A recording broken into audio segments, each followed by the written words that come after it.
서울 창업허브와 함께하는 성공창업 준비 매뉴얼 교육과정 25회차를 시작하겠습니다. 안녕하십니까?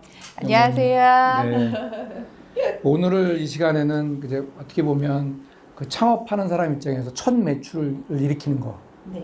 그러니까 보통 그거를 뭐 유통 전략이라고도 하고 마케팅 전략이라고도 하고 또는 뭐 채널 전략 뭐 이런 용어로 씁니다. 쉽게 얘기하면 매출을 어떻게 일으킬 것인가 하는 네. 이게 주제가 될 수 있을 것 같습니다. 되게 중요한 주제 중에 하나일 것 같아요. 근데 이제 우리가 여기서 얘기하는 마케팅 전략 부분들은 전제를 꼭 해야 될 부분이 있는 것 같아요. 여기서 얘기하고 싶었던 포인트는 이런 겁니다. 창업 자금을 받아야 돼요. 네. 그러니까 창업자가 이제 매출을 일으키기 위한 마케팅 전략을 어떻게 세팅하는 것이 심사위원 입장에서 유리할 것인가. 근데 그 전제가 되는 개념이 뭐냐면 이런 겁니다. 그 심사하는 사람들은 스타트업인 경우에는 브랜드도 없잖아요. 그렇죠.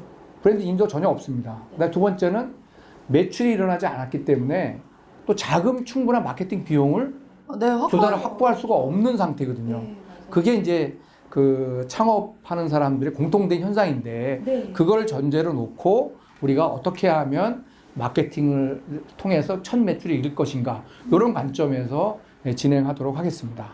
네. 일단은 저희 이제 회사인 네. 경우에는 뭐 이제 교육 서비스 사업 영역이 있고 또 이제 좀 B2C 형태의 그런 교육 매출이 좀 일어나고 있거든요. 네. 그래서 중간상의 역할 같은 경우에는 네네. 사실은 이제 B2C 영업이랑은 조금 거리가 있죠. 그렇죠. 그러니까 이제 뭐냐면 기본 아까 전제된 게 뭐냐면 창업자들은 네. 브랜드 인지도도 없고 네. 또 창업 마케팅할 비용이 없으니까 직접 판매하지 말고 이 중간상을 통해서 판매를 하게 되면 홍보 마케팅을 할 이유가 없죠. 그 회사 납품만 하면 되지 않습니까? 예를 들어 내가 올리브영이라는 유통업체에 네. 유통 계약이 됐다. 그럼 올리브영에다가 내가 만든 제품을 주기만 하면 되잖아. 그럼 올리브영이 알아서 홍보와 마케팅해서 자기는 채널에 깔아가지고 네. 우리 창업작품을 팔아주잖아요. 그러면 우리 입장에서 보면 그렇게 간접 유통을 선택을 하게 되면 중간상을 통해서 마케팅을 하면 어떤 이점이 있냐? 중간상이 올리브영이야? 올리브영이 창업하는 그 회사 네 제품을 사준다면 유통하겠다고 했다는 거 말이야. 그 사실 자체가 기본적으로 심사하는 입장에서 보면 어느 정도 상품성이 있거나 그 올리브영의 그 뭐 상품을 이렇게 기획하는 분들의 눈에 들었으니까 그 자체가 굉장히 뭐 상품성이 있는 제품이구나 이렇게 판단하기 때문에 창업 입장에서 되도록 직접 유통을 하지 말고 이런 유통 중간상을 통해서 유통하는 것이 좋다. 그런 의미입니다. 그러면 중간상의 역할은 뭘 하는지 그렇죠. 쉽게 얘기하면 홍보 마케팅을 다 한다 이렇게 생각하시면 됩니다. 이게 제가 그 아는 스타트업 기업 중에 그 잔다리 공동체라고 두부를 파는 그 회사가 있었는데 잔다리 이름이 참 예쁘네요. 이렇게 물가를 건널 때 이렇게 돌이 있지 않습니까? 징검다리요? 네, 그게 잔다리랍니다.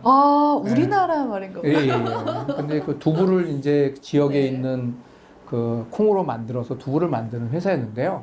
그때 이제 직원이 어떤 얘기를 하냐면 사장님이 이제 뭐 브랜드도 없고 사실 뭐 그래서 오픈 마켓에 이제 그 브로커한테 우리 제품을 거기다가 내가 20-30% 줄 테니까 거기서 뭐 홍보하고 다 광고를 해서 좀 해줘라. 그렇게 이제 그 판매를 한 거예요. 뭐 브랜드 없으니까 당연히 뭐 그렇게 대응을 하고 그다음에 사람도 자기하고 뭐 몇몇 사람도 없는데 자기 직접 마케팅할 능력도 안 되고 그래서 위탁을 맡겼는데 직원이 그랬다는 거예요. 아니 사장님 그 20-30%씩 그 매출에 그거 떼주면 너무 아깝잖아요. 우리가 하면 안 되겠습니까? 라고 했을 때 그 사장님이 너 모르는 소리 하지 마라.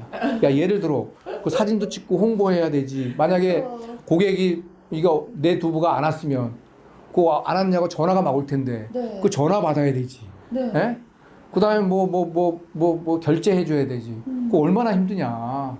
그걸 다 대행사가 다 해주고 우리는 만들어서 그쪽에서 이제 팔렸으니 요 집에 배송을 해달라. 그럼 거기다 택배만 하면 머리 상큼한데 그 많은 그 뭐 홍보하고 가격하고 뭐 이거 다 사진 찍고 뭐 네. 그다음에 AS도 하고 전화 받고 야 이거 다 어떻게 하냐.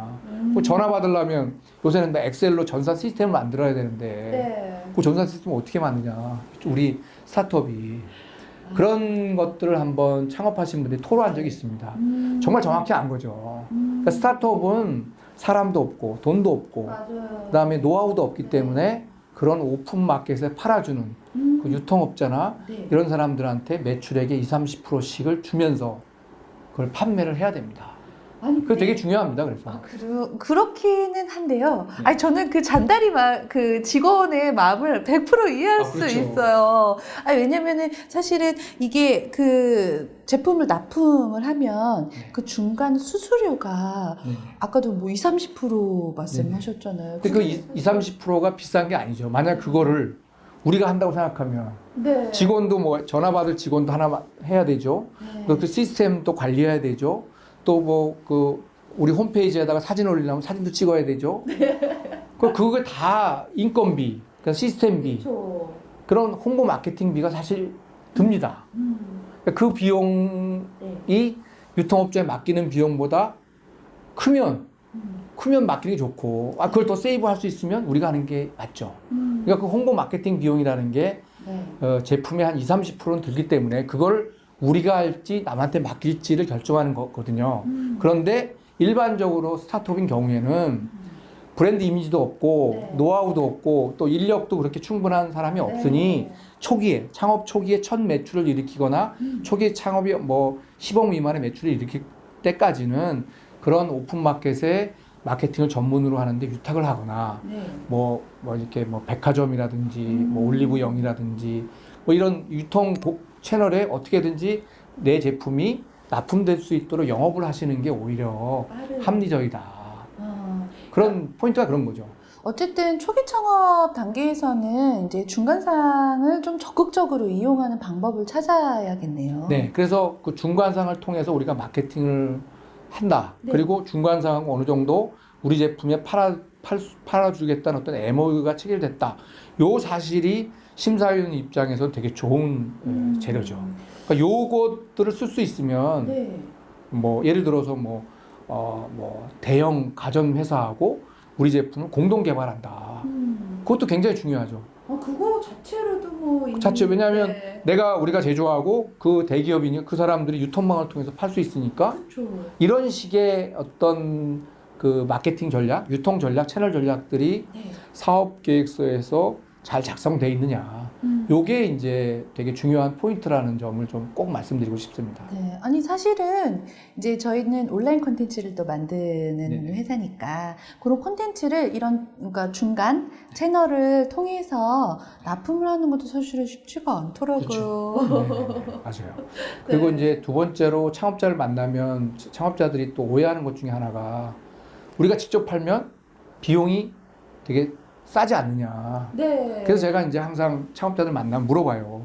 예를 들어 100이 그 제품 가격이면 얼마나 어느 정도 가격에 생산해야 생산 제품의 원가 경쟁력이 있냐 물어보면 주로 시장에서는 30% 정도 이하로 만들어야 네. 그게 원가 경쟁력이 있다. 그럼 만든 사람의 마진이 네. 당신이 이제 이걸 만들었어. 창업자가. 그러면 당신이 이걸 10%의 마진을 만약에 갖는다고 가정을 하면 네. 40이 되죠. 30하고 10. 네. 그러면 유통업자가 어느 정도 마진을 가지면 좋겠냐. 이거 꼭 물어봐요. 한 20? 연구원, 그래도 다행이네. 20 정도? 그러니까 제조업을 하시는 마진보다는 유통하는 네. 사람들이 마진이 20%, 30%를 더 줘야 그래 팔지 않겠어요? 스타트업의 브랜드도 없는데. 저희는 근데 마진이 10밖에 안 돼요. 그러니까 왜냐하면 그것들을 이제 그분들한테 20, 30% 주고 나면 네. 나머지 30, 40% 정도가 그게 이제 마케팅 비용이 되는 겁니다. 그래서 예를 들어 우리가 홈쇼핑에 간다 그러면 네. 그 홈쇼핑 업체들한테 보통 30, 40%의 마케팅 비용을 주잖아요. 많이 주네요. 몰랐어요. 그러니까 직접 유통을 하게 되면 홈페이지를 또 자기가 직접 하면 자기 홈페이지가 유명하지 않기 때문에 네. 오픈 마켓을 활용하거나 맞아요. 홈쇼핑을 하기 때문에 보통 우리는 그걸 통행세라 그러거든요. 통행세. 톨게이트 비용을 내야 됩니다. 네. 그 비용이 만만치 않은 거죠. 그러니까 꼭 직접 한다고 비용이 준다는 게 아니라 네. 그 마케팅 비용을 유통업자한테 했을 때의 비용하고 내가 직접 마케팅 비용을 이렇게 저울질해서 네네. 당연히 비싸면 당연히 외부로 맡기고 그리고 초기에는 절대적으로 스타트업들이 돈이 없기 때문에 또는 브랜드 이미지가 없기 때문에 가능하면 네. 그런 중간상을 통해서 홍보 마케팅을 하는 것이 좋다. 이런 관점. 그리고 그거를 창업 심사하는 사람 입장에서는 네. 그런 부분을 굉장히 중요하게 본다. 는 점이죠. 그러면은 일단 유통 전략을 초기에 짤 때는 직접 유통을 할 건지 중간상을 통해서 판매를 할 건지 이제 결정을 좀 해야 되고, 네. 그리고 유통 관련 비용을 좀 산정을 해보고 가능하면 이제 간접 유통 쪽으로 마케팅 전략을 짜는 게 좋다. 그게 사업 계획서의 포인트가 네네 된다는 맞습니다. 말씀이신 네네. 거죠. 그것이 이제 이 네. 중간산의 역할을 이해하는 이번 차시의 결론이 되겠습니다. 네, 알겠습니다. 감사합니다. 수고하셨습니다. 네.